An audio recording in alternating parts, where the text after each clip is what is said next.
Hello friends! Today we have a little bit of change of scenery. We're in my dining room instead of at my desk, mainly because the room that my desk is in shares a space with the washer and dryer, and I'm currently doing laundry this morning, so it's super loud in there, so I figured probably not a good idea to film at my desk.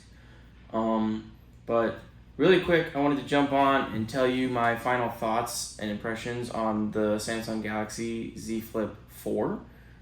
I did my unboxing and first impressions and hands-on with the device about 2 weeks ago. A little longer than I wanted to go with actually getting my thoughts out there, but life got busy. Tanner still has another full-time job that I have a lot of responsibilities at, so I got busy with that. But all that aside, we're here now, and so right off the bat, I kind of wanted to just tell you some differences between the Z Flip 4 and the old Z Flip 3. I can't show you the Z Flip 3 because I no longer have it because when I got this device, like I said in the previous video, I did the trade-in and got the trade-in credit, so that's why. But basically the whole moral of this story is that Samsung did not change very much about this device. A lot of things are the same.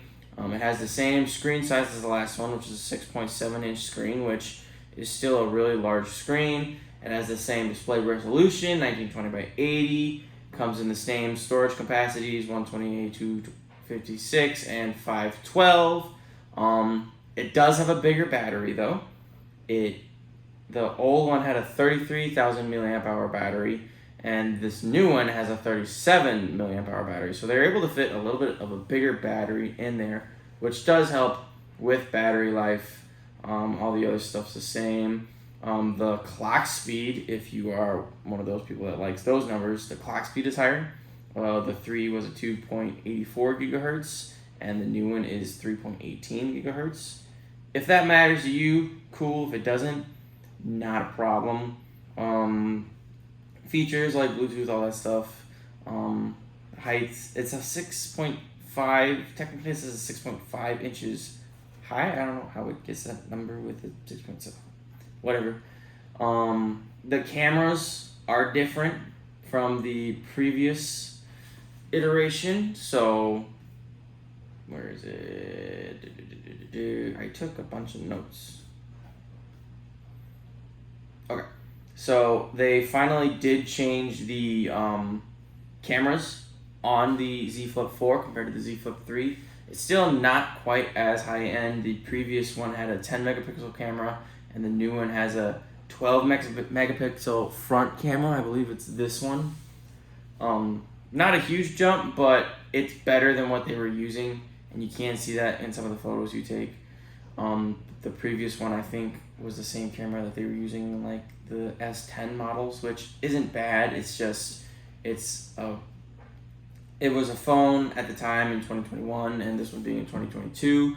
I'm glad they updated the camera. It does have the Snapdragon 8 Gen 1 Plus chip in it, so it has the newest flagship model for Android, which I believe helps a lot with the usage of the device, excuse me.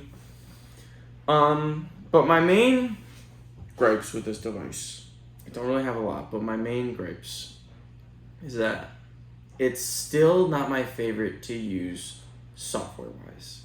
And that's my big take from the last Z Flip. Everything else aside, it's a beautiful phone. They have it squared off on the edges here, so it's flat. It's very, when I look at this, my very first impressions, it is very, very similar to the iPhone in looks, with the squared off shiny rails with the matte back glass finish on it. I look at if side by side with my iPhone 13 Pro and my Galaxy Z Flip 4 with no cases on, they look very similar in color, and then the squared off design makes them look very similar, but obviously this one folds in half. It's still nice little clamshell design, fits in the pocket really well. There's still a gap in between the two halves, so dust does get in there, The reasoning for this is if it closed all the way and you still got dust in there, it would like damage your screen because it's a very delicate screen, which makes sense. So they leave that little gap in there on purpose just so they can give like the chance that dust doesn't ruin your screen, which when you look at it at that point, you can't appreciate it. The hinge is quite a bit smaller from the previous model, and it's a lot tighter too. My old one, you should never do this, but like if you want to open it one hand, you can kind of do one of like these motions, and I can get it undone. The 3, I got it to a point like I could just flick my wrist and it would undo. This one, I kind of have to put more force into it than I would like to, because every time I do it, it feels like it's gonna break in half, and it drives me nuts. But it's something you can do. The cover screen is the same exact one from last year, same size. They added more features to it. I like this pull down feature up here. If you just pull down, you can get like your Wi-Fi, vibrate, Bluetooth, airplane mode, flashlight. I really like the flashlight option on there because you can just tap it on there. You have to like double tap it. Hold on. You have to like, when you tap it, you have to hit the volume buttons to turn it on, and then you just hit the volume buttons again to turn it off. It's a little bit more work, but it's also less work than having to open the phone, get into your notification center, turn the flashlight on. So once you get used to it, it is not hard to do. It's just something to make note of. Now it doesn't want to do it. And a super convenient flashlight. Some of my main gripes with it, and this, I think I just said this, but I'm going to say it again. My main gripes with it compared to the previous Gen Z Flip was that the software just was not my favorite. Not that it wasn't good, but I think it just has to stem from the fact that I am a very much Apple, iPhone, Mac, iPad user, so that's what I like, that's what I'm used to. And something I've noticed in my years of life is that a lot of humans don't like change. And so it's not that I don't like change, it's that when I'm used to something, I find it hard to use other things. The way I tried to use this phone is I would use it as my work phone. So since I spend a lot of time at work, when I would be at work, I would put the iPhone away, and this would be what I would use.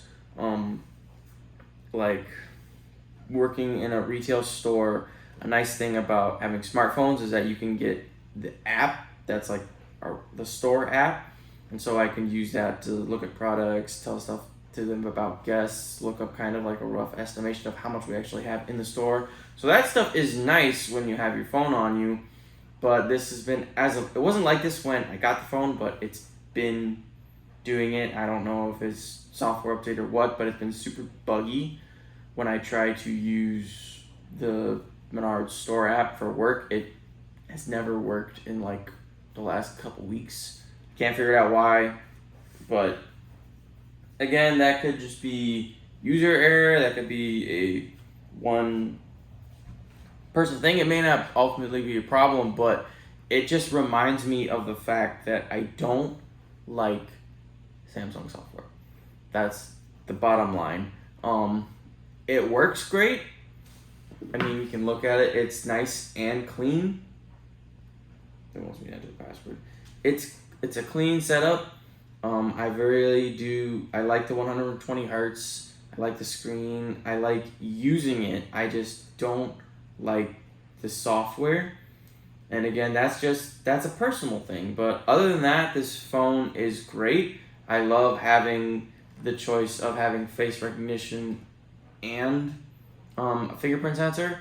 I think that's something the iPhone should bring back, is the fingerprint sensor, because I know they can do it, because they do it in the iPad. There's a fingerprint sensor, so just make it work, guys, please. But I prefer the fingerprint sensor over Face ID, just because Face ID doesn't always work. It doesn't like glasses all the time because I don't wear glasses, but when I wear sunglasses, sometimes my Face ID doesn't like my sunglasses. There's not very many places anymore, but there's a couple places like doctor's office, stuff like that. You have to wear masks. Even though they made Face ID for masks, it still really doesn't like it. And this phone here, the Z Flip, is no exception. Like Face ID probably works half of the time I try to use it, and other than the fact that it only works half the time, it is super slow. I don't know what it is, but the fingerprint is way better because it's right there where on your thumb, and so it's awesome. I love that, but I just can't. This may be me being petty, but I can't get over the software thing. But other than that, it's almost compelling enough to make me want to switch over to make it my daily phone because it's cool. It folds in half. I like it. USB-C is nice. I know it's a pretty common thing in Android phones, but having an iPhone and having to carry another lightning cable to charge said iPhone when any other Apple device pretty much in the ecosystem right now you can charge via USB-C. So just please make a USB-C iPhone, Apple, please. A lot of this has been me ranting about what I want on my iPhone, but really when it's about this, so ultimately it comes to my conclusion on should you buy this or not. I'm gonna say that depends on a couple things. If you are just a regular person that just needs a new phone, unless you really want this, I wouldn't buy it. Just because it does everything a normal phone does, and then it folds in half. So, unless the folding in half is something that just catches your eye, I wouldn't go rushing out to buy it.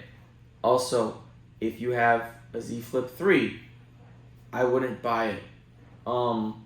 Basically because it's very similar from the old one, except for the camera and the bumped up battery.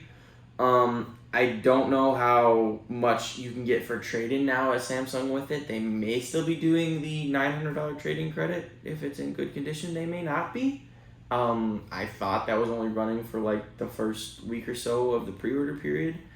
If it's still running, then it's kind of a no-brainer because you're never going to get that much money for it again. But if it's not, and your Z Flip 3 is fine, I probably wouldn't go for it. But that's just my hot take. That's all I have to say about it. If you have any questions, comments, leave them down below. I'm thinking about doing a Q&A video if I can get enough questions. So if you have anything you want to ask, please, if you want it to be in the Q&A video, drop it and I will ask it on camera. And that's all I have to say. So thank you so much for watching. I appreciate it. I hope you all are staying safe out there, and I will see you guys in the next episode.